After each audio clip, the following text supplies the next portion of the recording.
A man was flying home from a trip. He wanted to get some sleep. But behind him were two guys that were just cussing every other breath. God's name in vain, just loud. They got louder and louder. And finally, he couldn't handle it anymore. He didn't know what to do. And he just leaned over the seat. Those men were there. He said, "Gentlemen, you must be ministers." And they said, "Well, what made you think that?" He said, "We heard you in one sentence say God and damn and hell and Jesus Christ in one sentence."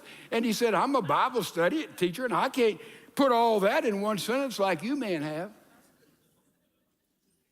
He said he turned around and they were quiet for the rest of the trip. We use God's name in vain in other ways. We say something like, "God told me. God told me."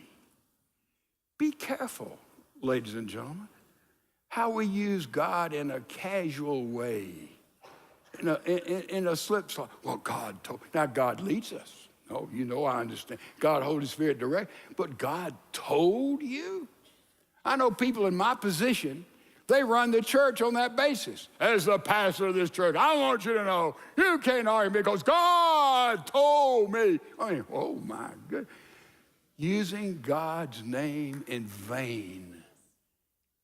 It is a reverent, holy thing, and we have to be careful of that as we just spew out these little pedestrian words that sound so pious. God told me that we were supposed to have chicken and not fish for supper tonight. God told me.